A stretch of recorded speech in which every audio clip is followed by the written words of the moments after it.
Don't let this Toyota badge fool you. This is actually a Suzuki from India.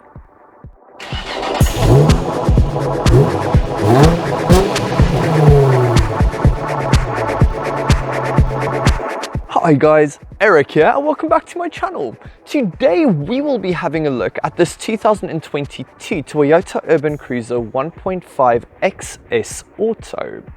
It is a carbon copy of the cheaper Suzuki Vitara Brezza. What do you get for your extra moolah?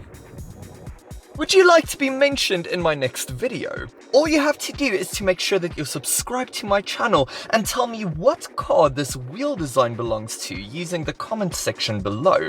Be sure to identify both the make and model. Let's see who knows most about cars. The Urban Cruiser, or Vitara Brezza, is an A-segment crossover SUV produced by the Indian arm of Japanese manufacturer Suzuki. It was introduced internationally in 2016, while the Urban Cruiser went into production in 2020.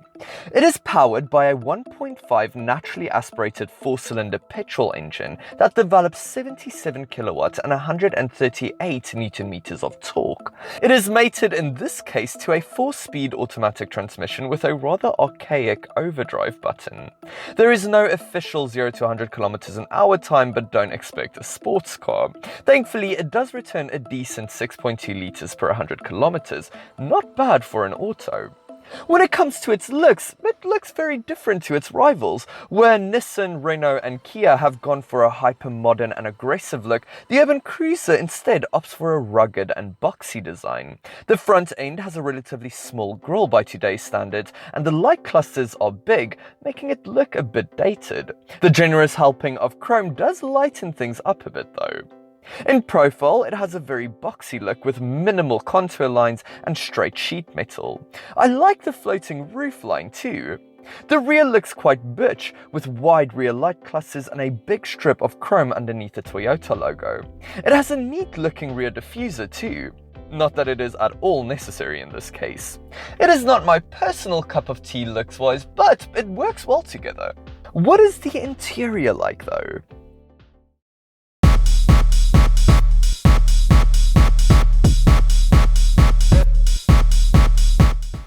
Step inside the Urban Cruiser and you're greeted with a rather rugged and well-appointed cabin. The design is very masculine and utilitarian, with a lot of straight design lines and a simplistic color scheme.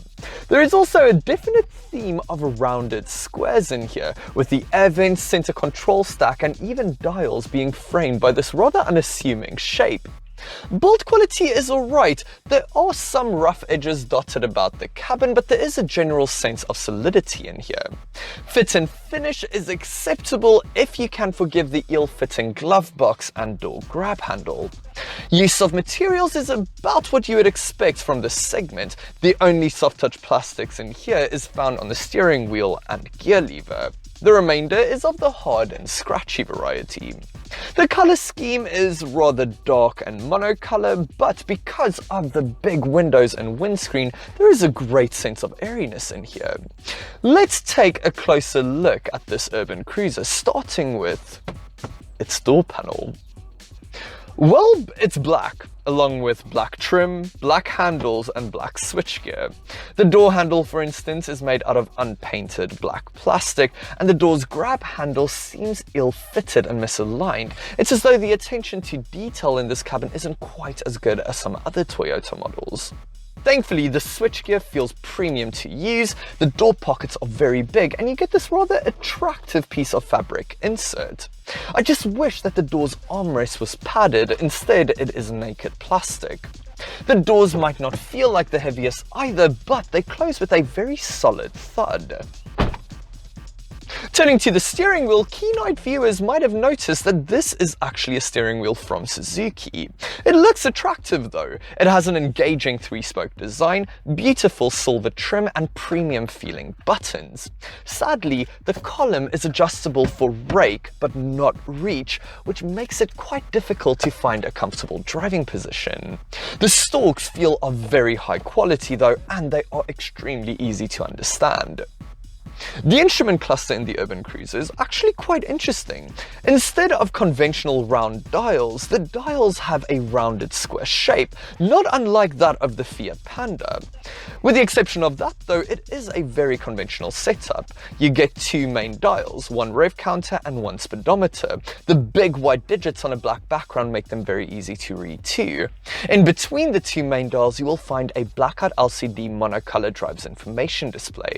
This system communicates a comprehensive trip computer, current time, current gear, and digital fuel and water temperature gauge. You will not want for much from this system, but it must be said, a lot of its rivals has a better setup. The infotainment system is quite impressive though. It is a full color touchscreen unit with integrated Apple CarPlay, Android Auto, Bluetooth audio, a USB input, and an auxiliary port. The screen is responsive to my touch, the menu structure is easy to understand, and loading times are very short. What isn't that great is that you don't get a volume dial, instead you get these touch-sensitive buttons. That isn't really ideal because you have to take your eyes off the road to make sure you hit the correct buttons. The sound system is on the weak side too. Much like the Agya though, the climate controls in the Urban Cruiser is the highlight of the cabin for me. It looks expensive and premium and wouldn't look out of place in a Lexus. There might not be any easy to understand dials present, but the ergonomics is good enough that you can use the system while driving. Two rocker switches control the temperature and the fan speed respectively, and a uniquely shaped button cycle through the different air placement modes. It is attractive and it is easy to understand. I like it. Sadly, the same can't really be said about these seats. They are a bit on the firm side and they don't provide great under-thigh support. Now you can't really expect more from this segment, but at least the Kiger and the Magnite offers some interesting seating designs. These are a bit on the bland side. They do provide excellent sideball swing though, and the driver's seat is adjustable for height, which really aids finding a comfortable driving position. With the design dealt with, let's discuss the Urban Cruiser's practical side, starting with storage solutions. It's excellent. The undampened glove box is of a very good size. You get a secondary glove box integrated into the dashboard, a tray area in front of the gear lever, a small space perfect for your keys, two wide and deep front cup holders, a decently sized open compartment behind the handbrake, big door pockets, and even a sunglasses holder. That is not bad at all. Get in the back and things remain very impressive. Headroom is excellent, footroom is adequate, and knee room is plentiful. The rear bench is comfortable and it provides a good amount of under-thigh support.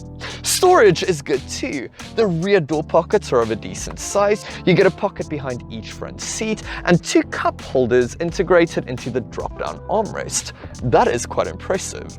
The only thing missing in my opinion is rear air vents, something that a lot of this car's rivals offer as standard. Considering our hot summer climate, it really does make quite a difference. Thankfully, the window line is nice and low and the windows are big, so children get a good view out. The boot is a good size of 328 litres, slightly bigger than that of the Magnite but far off the Renault Kiger's 405 litres.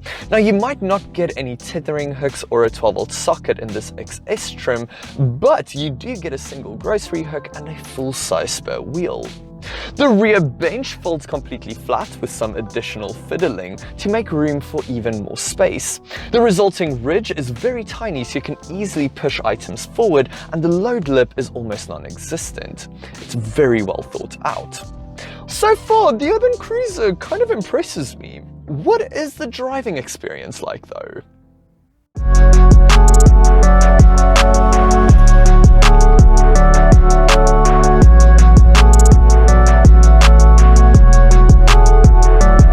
Starting with driving around town, the Urban Cruiser performs quite well. All the controls are light and easy to use, the suspension is relatively comfortable, and there is no clutch to worry about in the automatic version. You sit rather high up, giving you a good view out, and all-round visibility isn't too bad at all. The turning circle isn't the tightest though, which can hinder maneuverability. Thankfully, you do get a reversing camera and rear park distance control as standard, which really helps with parking. Out on the twisties, and you can tell that the Urban Cruiser is a bit out of its depth. It feels safe and stable, but it is by no means engaging to drive. The steering is numb and body roll is present. The engine and gearbox is more geared towards relaxed driving too, so a mountain pass stormer this definitely is not. Out on the open road though, and the Urban Cruiser performs quite well. Road noise and tire roar is present, but it isn't too bad, and the suspension is quite comfortable. There is quite a bit of wind whistle that comes from the side mirrors though, and the engine is a little gutless at speed, but for short to medium length journeys, the Urban Cruiser is more than up to the task. The Urban Cruiser is rather new on our market, but it shares most of its parts with the Vitara Brezza, which seems to be a solid and reliable option. It is safe too, receiving a 4 out of 5-star rating from Global NCAP. If you are interested in something more flashy, you can have a look at the Nissan Magnite. It has a beautiful exterior and excellent standard equipment, but it isn't quite as practical as the Urban Cruiser. Then there is the Renault Kiger. It is extremely practical, well equipped and well made, but reliability might be a concern to some people. The Kia Sonet is another good option. It looks great and it has good road manners, but Kia's parts aren't known to be the cheapest. Test drive each and every one of them. They are all excellent offerings. I'm quite impressed with the Urban Cruiser. It is rather practical, it has decent road manners, and it looks purposeful. Personally though, I don't see why you should pay more for that Toyota badge. The Suzuki is a very similar car, and it comes with a 3-year 60,000 kilometer service plan and a promotional 5-year 200,000 kilometer warranty. So, insider tip, go for the Suzuki instead. If you have your heart set on the Toyota though, you will be more than happy with your purchase. Well done, Toyzuki! Thank you so much for watching another one of my reviews. If you enjoyed it, please remember to give the video a thumbs up, as it makes a world of difference to my channel. If you haven't already, remember to subscribe and you will get notified of upcoming reviews. I have loads more lined up for you guys, so stay tuned. If you own an Urban Cruiser and you would like to share your experiences, please use the comment section below. I would love to hear your story. I hope you guys have a fantastic day. Until next time, bye.